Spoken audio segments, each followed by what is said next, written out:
Madame, Monsieur, bonjour et bienvenue sur le plateau de l'émission Dialogue. Chaque semaine, nous essayons avec l'aide d'experts de nous éclairer, de réfléchir ensemble sur un enjeu de société. Aujourd'hui, folie sociale ou folie mentale? Autrement dit, la démence est-elle l'expression d'une maladie de la société autant que d'une maladie des individus?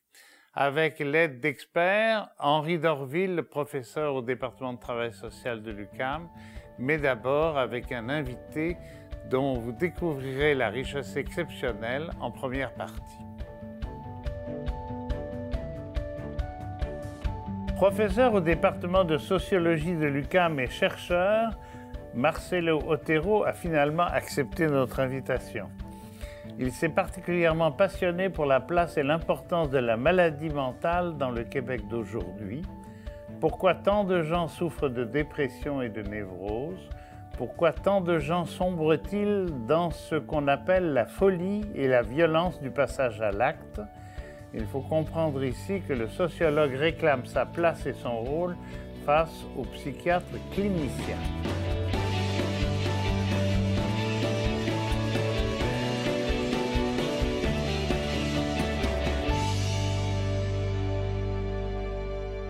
Alors bonjour Marcelo Otero et bienvenue à l'émission où on a eu du mal à se rejoindre, mais finalement tout va très bien.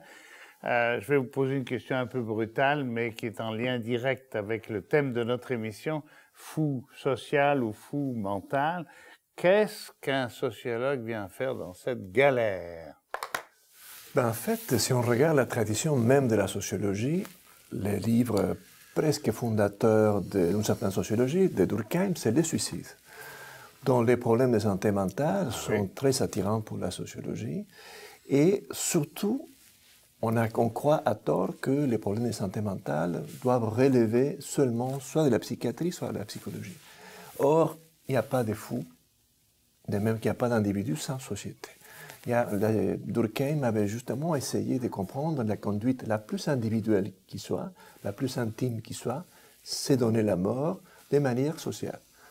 Donc à partir de ce moment-là, à peu près tout ce qui pose problème au niveau psychologique a droit de citer au niveau de la sociologie. OK, mais ça ne doit pas faire tellement plaisir aux psychiatres qui ont tendance à contrôler leur champ d'intervention, puis pas d'étrangers dans ma cour. Hein? Mais dans mon cas, j'ai un bon dialogue avec les psychiatres et les psychologues, mais on est en discussion, c'est-à-dire on ne voit pas les choses de la même façon.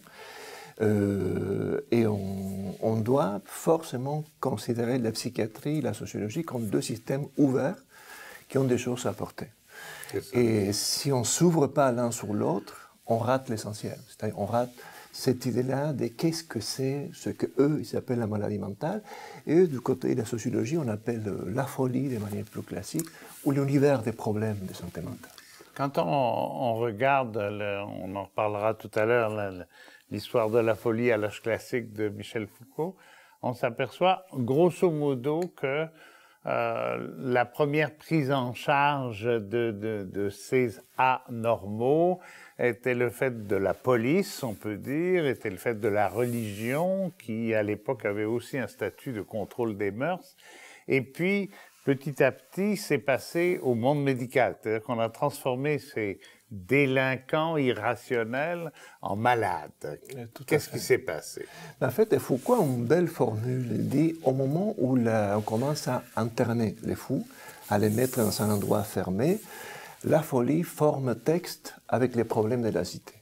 Une fois que les fous sont enfermés, une fois qu'on commence à les observer de manière collective, les uns avec les autres, on commence à moins les considérer comme des êtres fantastiques, comme des individus qui sont à côté d'une anthropologie moyenne. On commence à les comprendre en termes de problèmes au travail, problèmes d'intégration, certaines formes de violence ou de passage à l'acte, et on commence à les humaniser, mais en même temps, on commence à créer des discours sur eux pour lesquels eux, ils n'ont pas grand-chose à dire. On parle sur eux comme des objets, et on commence à créer une discipline.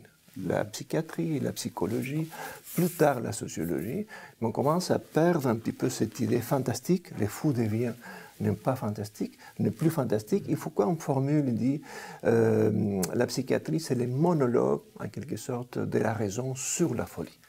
Les fous ne parlent plus, on parle sur lui et on parle de lui.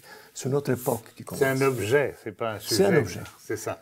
Quand on regarde maintenant la folie un peu plus loin, vers le Moyen Âge, on s'aperçoit, autant que je le sache, mais vous allez me confirmer ou m'infirmer, le fou, c'était quelqu'un qui avait du délire, mais qui avait une espèce de fonction de transmettre la parole de l'au-delà, les messages des dieux. D'ailleurs, pas les vestales, là, je ne sais plus comment on les appelait, là, les prêtresses dans la religion antique, on les rendait folles pour pouvoir respirer les humeurs et connaître à travers cette folie-là passagère les messages des dieux. Autrement dit, c'était plutôt sympathique d'être fou, non? Ben, il faudrait demander à ce fou-là, mais c'est ceux qui avaient une fonction non rationnelle, religieuse, fantastique. Mais c'est à partir du XVIIe, XVIIIe siècle, ce que Foucault va appeler l'âge classique, où la folie perd ces caractéristiques-là. Avant, la folie était un univers en soi. C'est-à-dire, il y avait une cosmologie qui appartenait à la folie. Mais il ne croisait pas forcément les mondes qui n'étaient pas fous. À partir du XVIIe, XVIIIe siècle, il y a un regard qui est purement négatif. C'est-à-dire, la folie, c'est un écart, c'est un certain nombre de comportements cognitifs, imaginaires, des comportements, etc., qu'il s'agit de ramener à la norme moyenne. Donc, dès que vous dites un comportement est pathologique, vous êtes en train de dire il faut le corriger. Donc, il y a une thérapeutique qui vient avec. Vous ne dites plus c'est un comportement différent, anormal, c'est quelque chose qu'il faut régler. Donc, la folie entre en quelque sorte dans la médecine comme quelque chose qu'on doit, d'une manière ou d'une autre, faire revenir à la norme de laquelle elle est sortie. Donc le fou ou la folie, notamment au XVIIe siècle, est quelqu'un qui se trompe par rapport à la raison. Il n'a pas raison. Quelqu'un qui divague, hein, comme on dit tout à fait clairement. Et dont le discours ne veut pas dire grand-chose. Il n'y a plus de signification à chercher, il y a quelque chose à régler. C'est un changement majeur.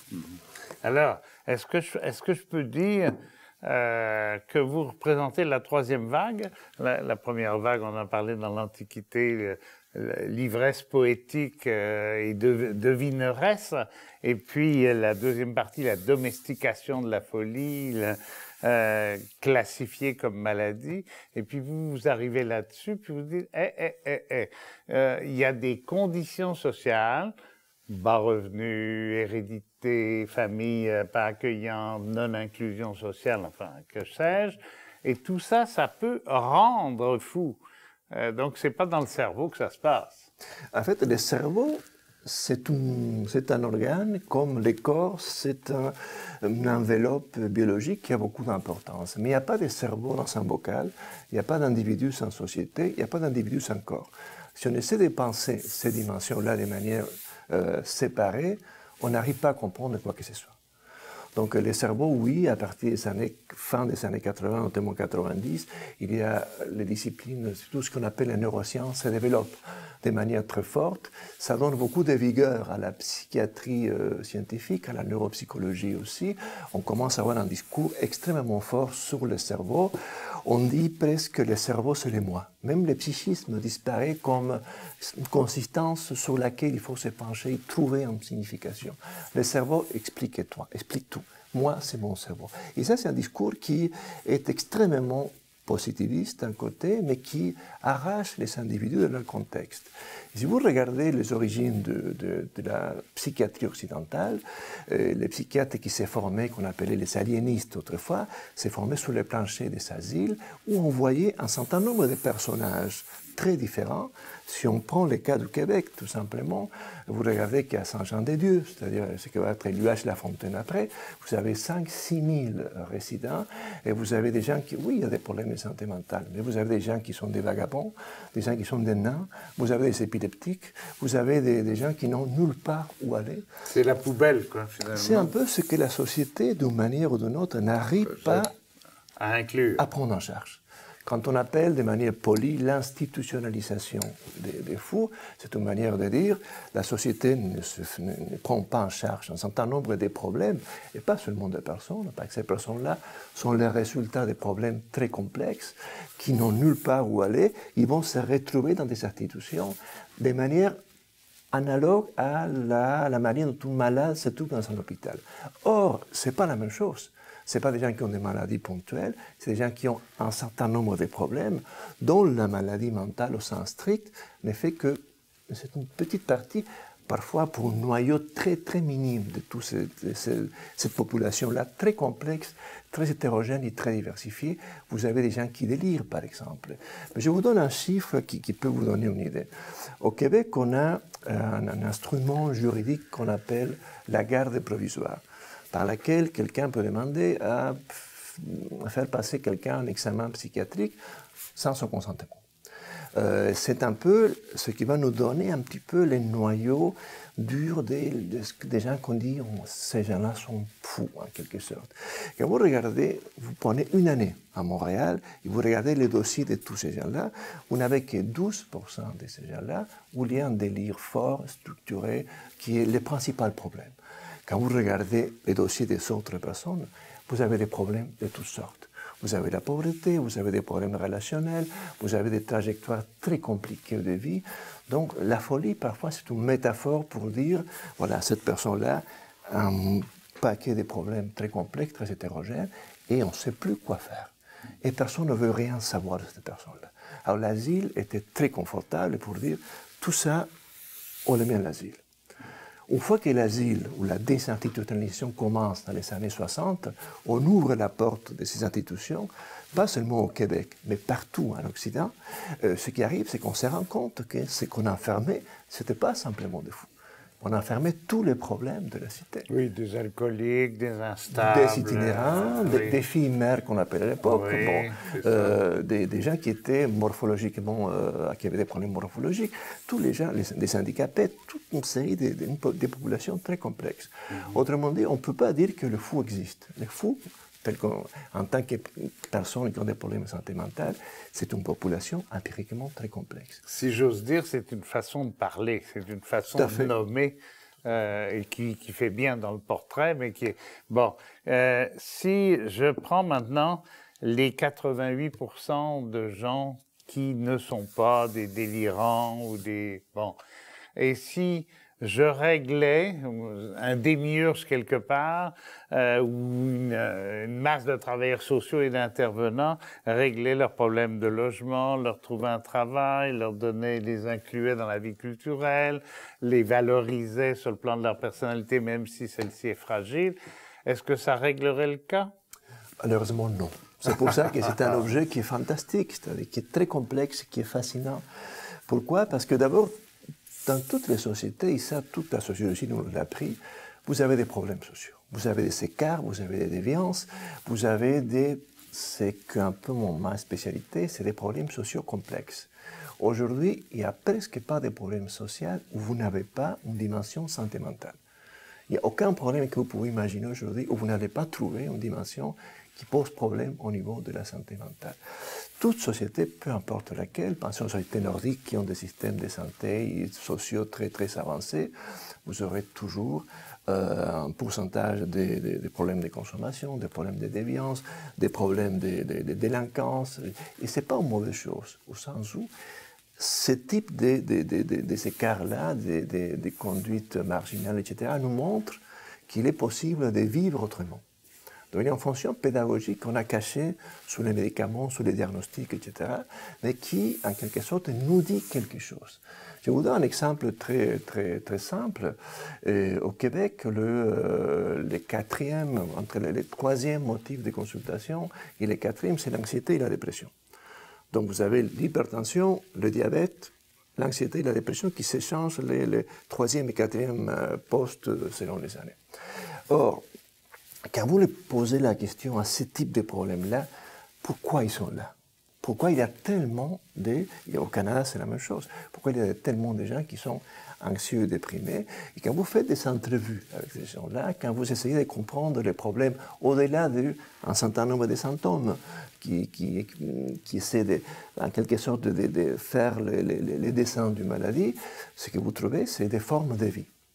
Et quand vous trouvez des prévalences importantes, les problèmes de santé mentale sont en train de vous dire voilà ce qui ne fonctionne pas dans la société. Par exemple, si vous prenez la dépression, c'est très facile à voir de quelle manière la forme de travail aujourd'hui et l'intensité du travail, la place que le travail prend en quelque sorte dans la vie des personnes, comment ça a un poids énorme sur la psychologie, sur le psychisme des personnes. Si vous enlevez la manière dont on travaille aujourd'hui à partir des années 80, toute la transformation du monde du travail, l'intensité, la précarité, mais aussi la place que le travail a dans nos vies comme identificateur social, nous on est ce qu'on fait, et ça n'a jamais été toujours comme ça, c'est intensifié depuis, je dirais, une trentaine d'années. La dépression répond en quelque sorte à ce type de problèmes-là. Comme avant, jusqu'à les années 50, 60, il y avait autre chose qu'on appelait la névrose, qui nous disait en quelque sorte, regardez les types de familles qu'on a, c'est plus un problème qu'une solution. Il faut changer quelque chose à ce niveau-là. Donc les problèmes de santé mentale, en général, nous disent quelque chose sur ce qui ne va pas. Ce n'est pas seulement des erreurs à combler, ce n'est pas seulement des écarts. Mais donc, si le psychiatre recommande, ou le monde médical en général, prenez donc tel médicament, tel Valium, je ne sais pas, je ne connais pas les pilules, c'est très inopérant. Finalement, c'est très partiel. Mais ça rapporte beaucoup au laboratoire, mais ça sert à rien, finalement. Là, il faudrait faire une petite distinction entre deux types de problèmes de santé mentale. Ouais. D'abord, la première distinction à faire, c'est les problèmes somatiques ou les problèmes physiques ne sont pas exactement la même chose que les problèmes de santé mentale. Et dans l'univers des problèmes de santé mentale, vous avez deux types de problèmes. D'abord, c'est qu'on peut appeler les névroses génériques, c'est-à-dire les troubles de santé mentale qui sont très répandus, même moins handicapants. Une dépression, une anxiété, ça peut toucher n'importe qui. Les taux de prévalence sont très importants, entre 20 et 25% si vous mettez tout ça ensemble. Et de l'autre extrême, vous avez ce qu'on appelle les psychoses génériques, si vous voulez, ça va d'entre 1 ou 3% de la population. Là, c'est un autre type de problème très handicapant qui apparaissent très vite dans la vie d'une personne. C'est deux problèmes qu'il faudrait séparer pour les analyser sociologiquement. Si vous prenez la dépression et l'anxiété, c'est un problème largement de société, à mon sens, que j'ai beaucoup étudié, et vous regardez ce qu'on fait, il y a une publicité faite par le ministère de la Santé et des Services sociaux qui dit la dépression est comme le cancer, consultez votre médecin. Alors, le cycle est fermé, il n'y a rien d'autre à dire. C'est-à-dire, si la dépression est une maladie comme les autres, ce qui est faux, il faut consulter votre médecin. Le médecin, qu'est-ce qu'il fait? À 90%, va vous donner un antidépresseur, qui c'est le traitement de choix. Alors, on regarde le Québec. Au Québec, on prend, et au Canada aussi, on prend beaucoup d'antidépresseurs. Si vous prenez la moyenne de l'OCDE, c'est 56 doses quotidiennes par 1000 habitants. Au Canada, c'est 86. Oh. Donc, on fait ce qu'on nous dit de faire. Si le problème était la tuberculose et on prend de la pénicilline, les taux de prévalence devraient diminuer. C'est ce qui arrive. Or, au Québec, on prend des antidépresseurs et la prévalence soit stabilise, soit elle remonte. Donc, il y a quelque chose qui ne fonctionne pas.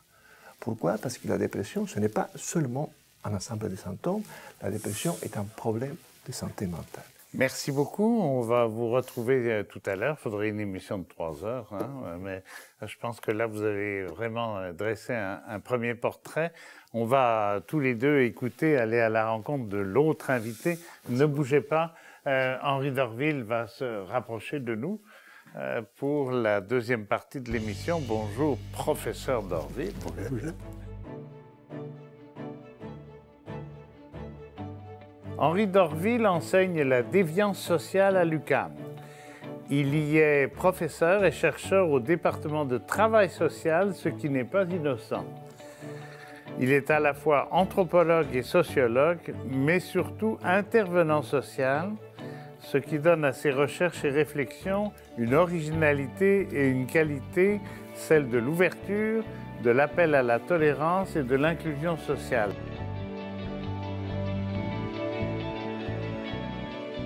Bonjour professeur, comme on dit, on avait un professeur tantôt, mais de l'étage au-dessus, la sociologie, professeur Otero, qui vous écoute d'ailleurs en ce moment. Alors je vais commencer par une citation toute simple du professeur Otero. La folie n'existe qu'en société, ce qui ne signifie nullement qu'elle ne s'explique que par la société. Là, il faut connaître ses prépositions. Hein? Commentaire. Alors, le commentaire que je peux faire, c'est qu'en fin de compte, ce qu'on appelle les fous, ou bien ce qu'on appelle les malades mentaux, ils viennent de la société. Ils ne viennent pas des asiles, peut-être qu'on les a envoyés à l'asile après, mais ils viennent de la société. En fin de compte, moi je crois que au départ de la folie, ce sont des dispositions sociales. Vous connaissez des gens qui sont contemplatifs, qui sont lunatiques, qui sont rêveurs, bon, hystériques et le reste. Ils sont comme ça. Et il était dans certaines sociétés, il était dans certains moments historiques, ces comportements-là sont acceptés. Ils ont même un rôle dans la société. Donc, en fin de compte, là, la psychiatrie un peu plus tard est venue se bâtir sur ces dispositions sociales-là. Mais en fin de compte, ce sont des gens qui venaient de la société. Qui venaient de la société, et c'est quand même très, très, très important. Et si on fait un retour historique, par exemple, au Moyen-Âge jusqu'au XVIIe siècle, il y avait des personnes que l'on appelait des fous.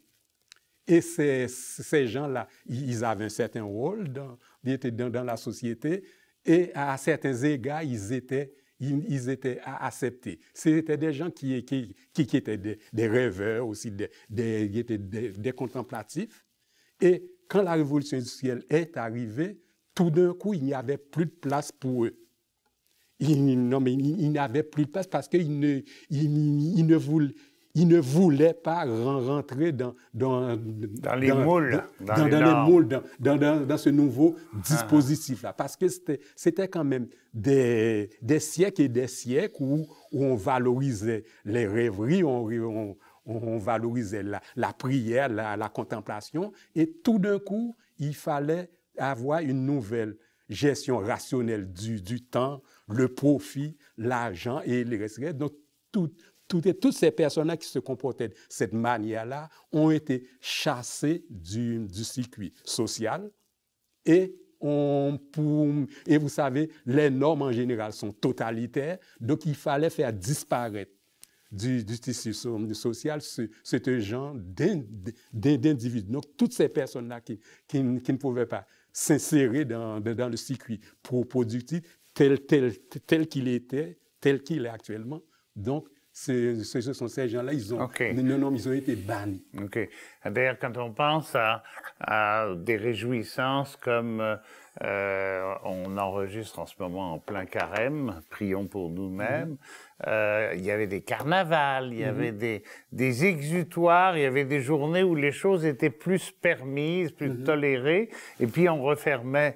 Mais là, c'est comme si ces journées-là étaient considérées comme des pertes de temps, autrement dit. Oui, c'était comme des pertes de temps. Enfin, à l'époque de la nef des fous et le reste, les fous, ils étaient sur un bateau, puis ils voyageaient de ville en ville, et les édiles municipaux leur fournissaient des ripailles et le reste.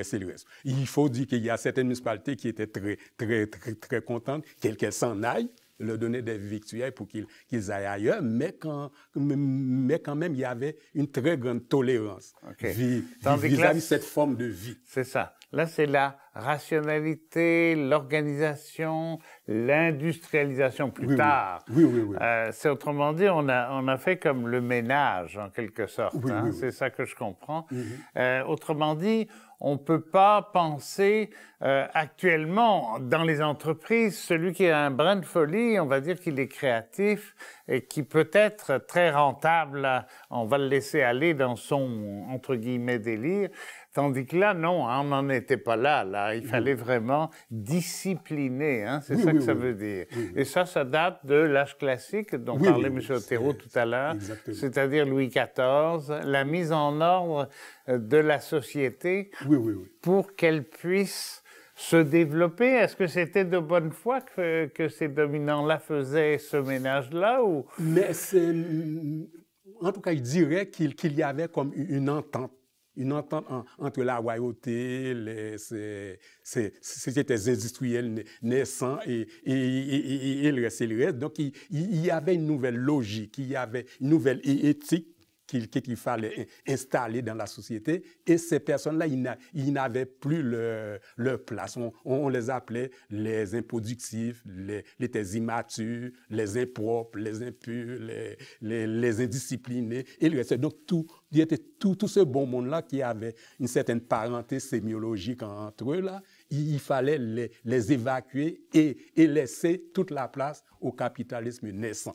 C'est ça. Et alors, donc, l'un des meilleurs moyens, c'est de les rendre malades. C'est de leur coller une maladie sur le dos.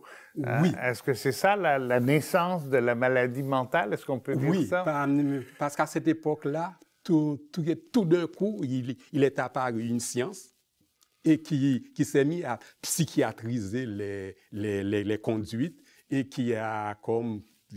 mais je pourrais dire, parler par exemple de dressage individuel, quoi. Il fallait aussi soutenir, enfin, par exemple, la solidité de la famille, comme disait Michel Foucault et le reste. Donc, c'est en fin de compte ça qu'il fallait. Il fallait mettre de l'ordre. C'est ça. De la même façon que nos parents nous disaient, quand nous étions enfants, il y a fort longtemps, nous disaient qu'il fallait être raisonnable à partir de l'âge de raison. Et raisonnable, ça voulait dire rentrer dans le rang, rentrer dans la discipline. Je vais prendre un autre volet maintenant. Vous vous souvenez certainement, puisque vous vous intéressez à ces problèmes-là, de cet épisode épouvantable où on a vu un malade mental se faire tirer dessus par des policiers à la gare centrale. On avait vu quelques semaines avant quelqu'un qui était épié par la police sur la rue Saint-Denis. Et là, il y a un passant qui passe par là et qui prend une balle et qui meurt. Et M. Otero dit dans un de ses livres, « Les policiers, c'est nous. Même préjugés, même peur. » Pourquoi ça fait peur? On a compris tout à l'heure la fonction, j'allais dire, politique des programmes des gouvernements de l'époque, de mise d'encasernement en quelque sorte. On perdait la fantaisie, mais là, c'est plus de la fantaisie, c'est la vie ou la mort. Pourquoi on a peur des fous? Enfin, des démons, bon. Les fous, quand même, présentent une image de la différence. Oui. Et on dirait, je crois que c'est Freud qui disait ça, pourquoi nous détestons tant ce qui n'est pas nous. Ah oui. Donc c'était comme une peur que l'autre nous renvoie. Et là, par exemple, on va adopter une quantité de comportements irrationnels, et ça peut arriver à des drames comme nous avons vécu, non pas une fois à Montréal, mais plusieurs fois à Montréal, où on a enlevé la vie à des personnes itinérantes, mais des personnes que l'on côtoyait continuellement sur la rue Saint-Denis et à qui on donnait un 25 sous, un dollar, puis on discutait avec eux. Ils ne nous ont jamais attaqués. Mais tout d'un coup, le service de police qui a des moyens énormes, Oui. écoutez, donc ils ont été pris de peur et ils ont tiré sur quelqu'un qui avait... Okay. Est-ce qu'on peut faire une analogie avec le racisme précisément? Parce que le racisme, c'est ça. C'est mettre du négatif parce qu'on ne reconnaît pas la différence de peau ou de culture, tout simplement. Est-ce que c'est ça? Ça va jusque-là? Mais ça peut aller jusque-là, mais je dirais qu'il ne faudrait pas faire trop d'amalgame. Okay. Parce qu'en fin de compte, là, par exemple, c'est autre chose. Par exemple, là, on dit, par exemple, le terme race, on dit que ce n'est pas scientifique, on ne peut pas les deux groupes racisés, mais le terme race, enfin, ça n'a rien à voir avec la science, en fin de compte, mais ce sont les mêmes peurs. C'est la peur de l'autre. OK, c'est la peur de l'autre dans sa différence. Oui, dans sa différence. Et ça remet en question notre intégrité, quoi. Alors, on parlait tout à l'heure donc de mise en ordre, remise en ordre, tous les itinérants, les chômeurs, ceux qui n'étaient pas attachés à un pays, les paysans qui avaient fui la féodalité dans un certain sens, tous ces gens-là, on les discipline. Et comment on les discipline? À ce moment-là, on les discipline par le travail. Oui. Hein? Les hôpitaux psychiatriques, la salpêtrière, on leur fait faire de la poudre à canon, tout simplement. Mais aujourd'hui, c'est pas ça. Aujourd'hui, on leur donne un médicament. Oui. Hein? Oui, on leur donne des médicaments. Mais ce qui arrive, vous voyez, actuellement, on dirait qu'il y a un nouveau visage de l'enfant de la folie. Vous voyez, il y a de cela quelques années, par exemple, on utilisait le travail pour réinsérer les personnes schizophrènes, les personnes qui ont passé 20 ans dans les asiles, alors pour les réinsérer dans la société, donc là, on utilisait des occupations thérapeutiques, on utilisait le travail. Oui, atelier. Là, oui, en atelier, comme on dit actuellement. Mais là, actuellement, c'est une autre catégorie de patients. Et de patients, vous savez, il y a une quantité de personnes, ce sont des... Comment on peut dire ça? Ce sont des soignants. C'est comme monsieur tout le monde qui prend un congé.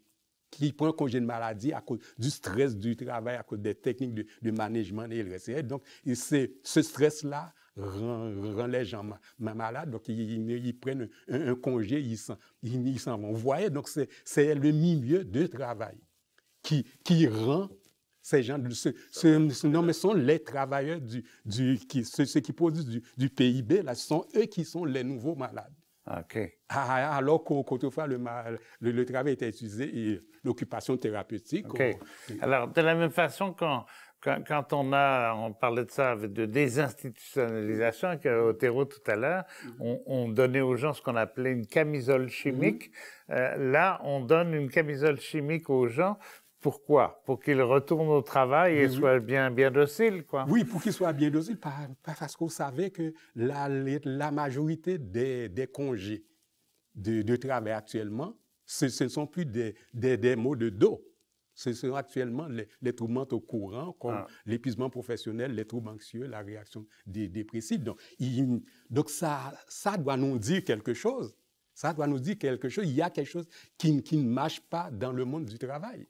Est-ce que ça voudrait dire que, je fais une métaphore bien sûr, mais que le gouvernement devrait considérer que la prévention des maladies mentales, ça passe par le ministre du Travail?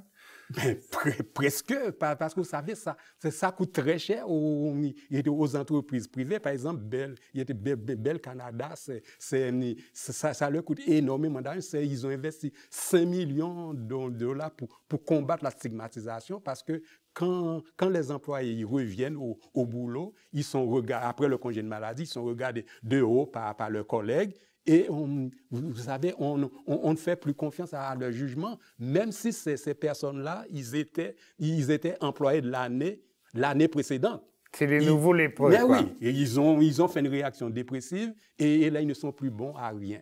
Donc, il y a réellement quelque chose qui ne marche pas. Et ça coûte cher, même à l'entreprise privée. À Bay Street, ils ont fait il y avait plusieurs colloques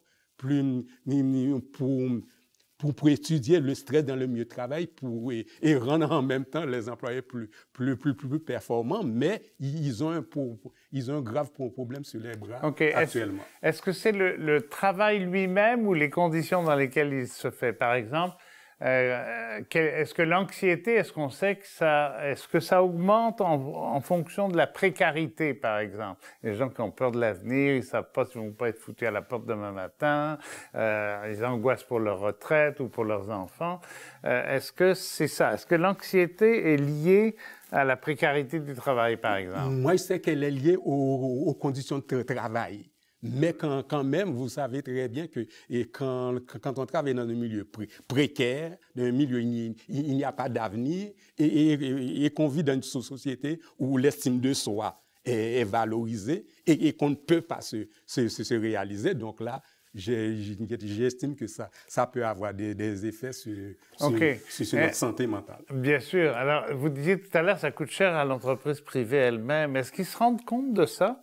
Est-ce qu'il y a parce que vous, comme chercheur, je comprends, hein, c'est pas, les chiffres parlent d'eux-mêmes, tandis que les patrons de Bell Canada ou de Radio-Canada, enfin, d'une université même, est-ce qu'ils se rendent compte qu'ils font des dégâts comme ça qui ont un coût social, un coût financier, un coût humain faramineux, finalement? Oui, mais j'ai l'impression qu'ils ne savent pas comment faire, mais ils sont conscients du problème. Ils savent tout simplement que ça leur coûte très cher, mais ils ne savent pas. Ils sont impuissants. Qu'est-ce qu'ils doivent faire? Ils sont réellement impuissants parce que ils étaient habitués à financer les travailleurs qui avaient des maux de dos. Mais lorsqu'on parle de santé mentale, des troubles mentaux courants, c'est beaucoup plus nébuleux et ils ne savent pas encore. OK. Oui. Alors, sur ce constat, merci beaucoup pour cette deuxième partie. On va se diriger à la rencontre de nouveau du professeur Otero pour essayer de dégager une synthèse en termes de solutions, puis quelques questions un peu plus pointues. Merci beaucoup, professeur Dorville.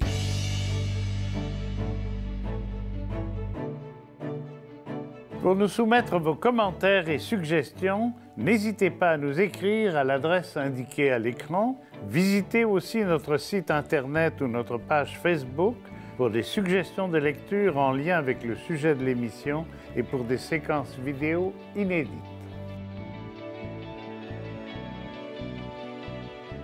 Folie mentale, folie sociale, merci de vous retrouver autour de la table maintenant pour essayer de faire une synthèse. J'ai envie de relancer un peu le débat. Est-ce qu'il y a des nouvelles formes de folie? Est-ce qu'il y a de nouvelles formes de stigmatisation maintenant au début du 21e siècle? Non, mais là, moi, je crois qu'il y a quand même de nouveaux types de contrôle.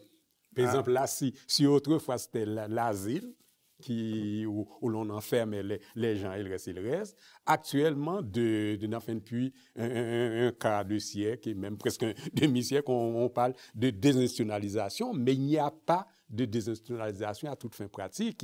Il y a ce qu'on appelle l'hôpital sans les murs, parce que à l'intérieur de la société, vous avez une quantité de petites cellules de contrôle social, une quantité de foyers où les gens sont là et avec la même discipline asilaire. Les gens se baissent, ils mènent une vie tout à fait végétative et le reste, c'est un point, il n'y a pas de plan de réinsertion sociale. Il y a des foyers de groupe où il y a un plan de réinsertion sociale et le reste. Mais dans la majorité des situations, on ne peut pas dire que les patients psychiatriques ont bénéficié de la désinstitutionnalisation. Même sentiment? En fait, c'est qu'on peut faire l'exercice de voir les manuels de psychiatrie dans les années 50 et maintenant. Oui. Si vous prenez les manuels statistiques des classifications des maladies mentales, DSM-1, publié en 1952. Vous avez un petit bouquin de 120 pages avec une centaine de catégories nosographiques. Si vous prenez le DSM-5, vous avez 1000 pages, vous avez 4 fois plus de problèmes de santé mentale. Est-ce qu'il y a une grande variété? Et la psychiatrie, c'est un univers qui est très mobile. C'est-à-dire, il y a des maladies qui rentrent, des maladies qui sortent. Ah ouais. Prenez l'homosexualité, elle n'est plus là. À partir des années DSM-3, on parle d'homosexualité égodystonique, une manière de dire on est en train de la sortie du manuel, la prochaine édition elle va sortir. Il y en a d'autres qui rentrent, les stress post-traumatiques, par exemple, il apparaît, on voit que parmi les vétérans de la guerre de Vietnam, on commence à revendiquer des soins pour des traumas de guerre. Donc, il y a des nouvelles maladies qui rentrent dans la psychiatrie. Donc, la société change, les maladies mentales changent aussi. OK. Ça me fait penser au syndrome de la porte tournante dont vous avez déjà parlé. Oui. Puis il faut parler aussi du syndrome prémenstruel. Oui. Prémenstruel. Et il y a des médicaments que l'on donne pour tout ça. Donc là, c'est critiqué de tous bords, particulièrement par les féministes, mais ça existe encore, le diagnostic. OK. Alors, ça fait... Quand j'ai décidé de choisir ce thème pour l'émission Dialogue, j'avais une question lancinante dans ma tête et je me suis dit, ils vont me libérer de cette folie, bien entendu. Je pense au cas que vous connaissez tous, d'ailleurs il fait l'actualité encore ce matin au moment où nous enregistrons, Guy Turcotte. Alors Guy Turcotte, tout le monde sait de quoi il s'agit, crise de couple, et assassinat des 2 enfants. Alors, toujours cet éternel problème où on se dit où il est malade et donc il n'est pas responsable, ou il n'est pas malade et il doit être puni et sanctionné. Où on en est maintenant, je ne parle pas de vos opinions personnelles, là, mais où en est la société d'aujourd'hui au Québec par rapport à ce dilemme qui est vraiment difficile à trancher? Dans ces cas particuliers, je pense que les choses sont malgré tout assez claires. C'est-à-dire, on ne peut pas dire que quelqu'un qui a un diagnostic, c'est un diagnostic, de troubles d'adaptation avec humeur dépressive, peut tuer qui que ce soit. Donc là, c'est une stratégie de la défense. Les frères Poupard, les avocats de Guy Turcotte, c'est des gens qui sont très brillants et très humanistes aussi à leur manière. Donc, il n'y a aucun psychiatre, ni au Québec, ni dans le monde, qui pense qu'avec un tel diagnostic, vous allez faire mal à qui que ce soit. Donc, c'est une stratégie de la défense. Et deuxièmement, il y a ce qu'on appelle une métaphorisation de la folie. On dit, si quelqu'un fait quelque chose qui nous semble horrible, intolérable, incompréhensible, le mot folie vient là pour nous aider. Et pourtant, non. Il n'y avait rien dans ces cardiologues-là, il n'y avait pas d'antécédent psychiatrique, après coup, on peut inventer n'importe quoi. Une fois que quelqu'un fait quelque chose de très spectaculaire, on peut dire oui, c'est la manière de dire, en quelque sorte, c'est insupportable, c'est intolérable, et c'est une manière de dire, c'est pas moi. Mais il n'y a pas de diagnostic psychiatrique vraisemblable du tout. Okay. C'est un cas de droit pénal simple. Okay. Donc, et on peut dire plus encore, on ne peut même pas parler de l'abus flagrant de l'article 16 du Code pénal, comme quoi la personne était sous l'effet de la folie et qu'elle n'est pas responsable de ces actes-là. Mais on dirait que et la défense et les journalistes, ils cherchent à agréger, les gens parce que, vous savez, les journaux aussi, pour vendre pour vendre le papier, il n'y a rien de mieux qu'un fou a tué sa femme. Même si la personne n'a jamais eu de diagnostic, rien, la personne s'est toujours bien comportée. Puis on sait très bien que le journaliste n'aurait pas pu faire vendre des journaux avec un titre comme il était un diabétique a tué sa femme. Parce qu'il n'y a aucun lien, mais c'est toujours la dangerosité qu'on veut mettre en arrière des patients psychiatres, alors qu'on sait très bien qu'ils en général, c'est eux qui se font exploiter, qui se font... Enfin, ce sont les normaux qui à toute fin pratique, enfin, sont... Alors, ça veut dire, je ne parle pas tellement de Turcotte, mais le fait de tuer ces enfants, c'est quand même... c'est terrible. Ça n'est pas une folie, dans le cas précis. C'est une métaphore. La folie, c'est, si vous comparez avec d'autres sociétés, c'est la manière culturelle d'appeler les crimes d'honneur. Dans d'autres cultures, on va dire, voilà, ma femme m'a trompé, m'a déshonoré, donc culturellement, je la tue, et ça fait du sens. Chez nous, ça ne fait pas de sens. Mais ce qui fait du sens, c'est de dire, vous êtes fou, donc ça explique n'importe quel comportement. Et quand vous regardez les dossiers, et c'est Henri, tu ne me laisses pas mentir, c'est une polémique très, très, très, très délicate. Est-ce que les fous sont dangereux? Dans les travaux que je fais, je pense qu'on peut, en quelque sorte, voir que c'est le contraire. C'est-à-dire, plus vous avez des maladies mentales graves, plus vous êtes vulnérable. Vous êtes victime même. Oui, bien sûr. D'agression, mais on continue à nous faire croire que ce sont les personnes psychiatriques qui sont beaucoup plus dangereux, alors que ce n'est pas vrai. C'est le contraire et toutes les études l'ont prouvé. OK. Autrement dit, on est dans une société qui n'est pas capable d'inclure. C'est ça que ça veut dire. Qui n'arrive pas à la fois à tolérer la différence. Enfin, on pourrait reprendre tout ce qu'on a partagé depuis le début de cette émission. C'est un défaut d'inclusion d'une société, c'est ça? Et en même temps, si on regarde ça dans une perspective des années 50 jusqu'à maintenant, on a inclus beaucoup de monde. Les personnes qui ont des handicaps, les femmes qui ne pouvaient pas voter jusqu'à la Deuxième Guerre mondiale, les minorités ethniques. Et il y a toute une série de... La société n'est pas quelque chose de statique. Okay. Donc, les grands problèmes qui ont les grands malades, les grandes personnes, les gens qui ont des problèmes de santé mentale graves, c'est notamment aujourd'hui les problèmes du travail. Si dans une société comme la nôtre, vous n'êtes pas performant, vous n'existez pas, socialement parlant. Et ça, les problèmes de la centralité du travail pour la valorisation sociale a pris une place tellement importante, et on le voit dans l'histoire de la folie, c'est-à-dire les fous en général, leurs problèmes se déclinent par rapport à la capacité ou non de travailler. Donc ça pose un problème très important. Quand on parle de la nef des fous, on en parlait tout à l'heure, le début de l'histoire de la folie à l'âge classique, il y avait comme un mélange de peur et de devoir à faire. C'est-à-dire qu'on les accueillait, et Foucault dit bien, c'est sur le boulevard, c'est-à-dire l'espace ouvert entre les deux remparts. On ne les laissait pas rentrer au cœur de la ville, on ne les laissait pas choir sur le fleuve, on les mettait dans un terrain neutre, finalement. Est-ce que ça serait ça? Est-ce que ça serait une voie de solution, par exemple, plutôt que de les séparer complètement, de les enfermer dans des asiles ou des structures institutionnelles, peu importe, ou dans une camisole chimique? Qu'est-ce que ça serait, ce terrain neutre qui permettrait à la parole des fous de s'exprimer et de se diffuser et de se tolérer en même temps? Mais en fait, il y a deux problèmes qu'il faudrait séparer. D'abord, il y a la question de la souffrance. Si vous souffrez à cause de vos problèmes de santé mentale, il faut faire quelque chose. On ne peut pas fermer les yeux.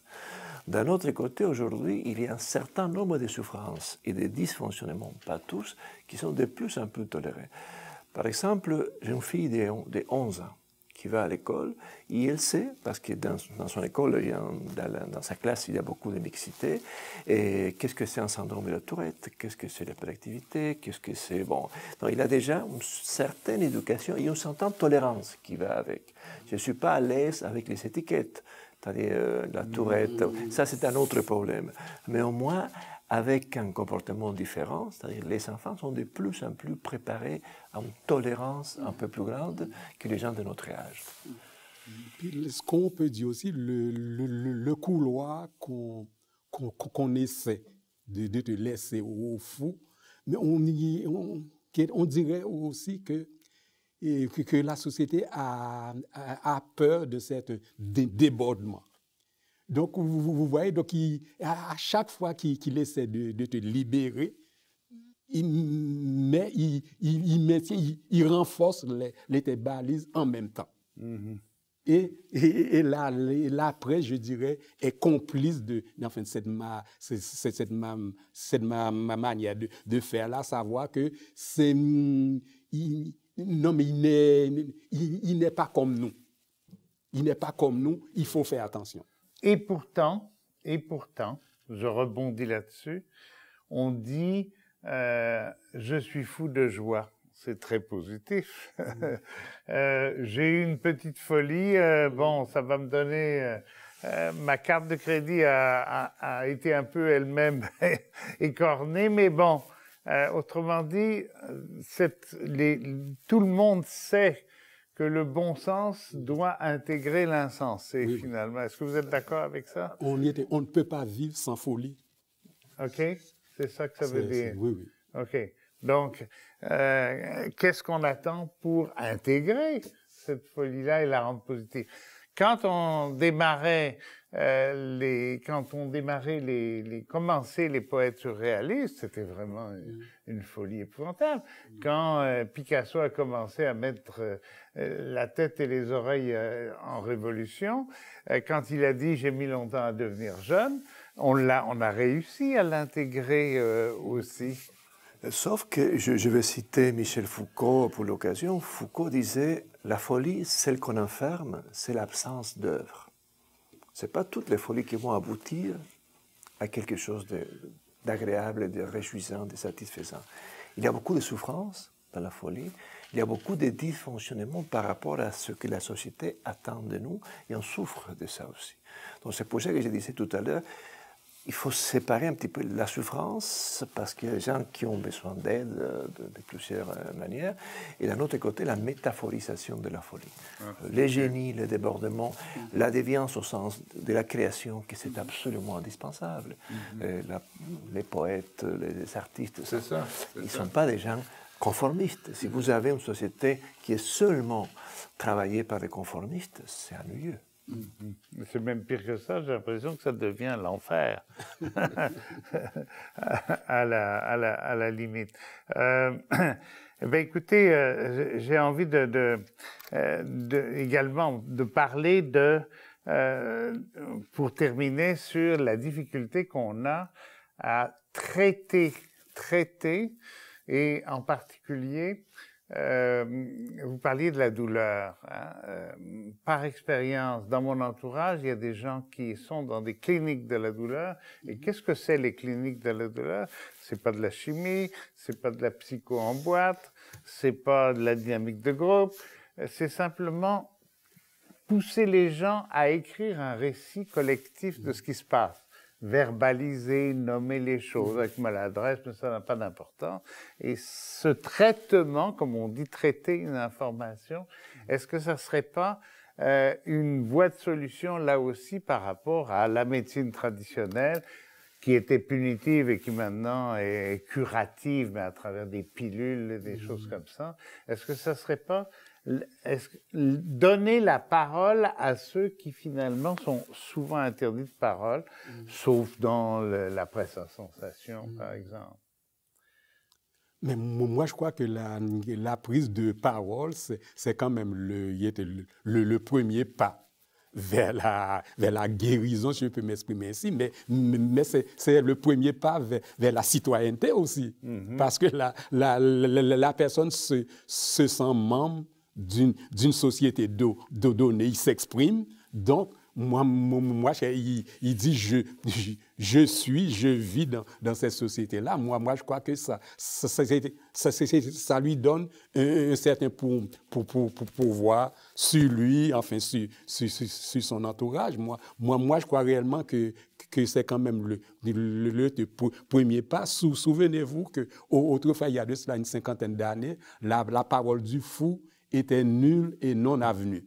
Alors qu'actuellement, à chaque fois que le gouvernement du Québec ou le gouvernement ou les autres gouvernements provinciaux veulent passer une loi sur la santé mentale, sur un aspect ou l'autre de la santé mentale, ils font venir ces patients psychiatriques là, ces fous pour tout qu'ils s'expriment. Moi, je trouve que c'est déjà une avancée. OK. Autrement dit, il faudrait pas ressusciter Charcot, mais enfin avant Charcot, comment s'appelait ce psychiatre révolutionnaire et avant la lettre qui a libéré les fous de leur chaîne? Pinel. Bon, c'est un déchaînement qu'il faudrait opérer, quoi. Je dirais plutôt une démédicalisation, c'est-à-dire aujourd'hui, encore aujourd'hui, c'est les médecins qui parlent à la place du fou. Toujours. Et ça, c'est un problème. Alors écoutez, merci beaucoup. J'en profite pour une très courte bibliographie. Mon principe, c'est de sortir de ma bibliothèque des livres que j'ai lus. Oui. Et jusqu'à la dernière page, parce que des fois, on achète des livres, on regrette.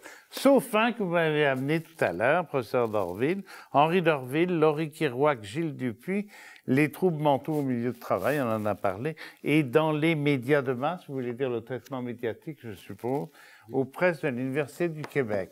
Je continue, Monsieur Dorville toujours. Son travail, un professeur d'université.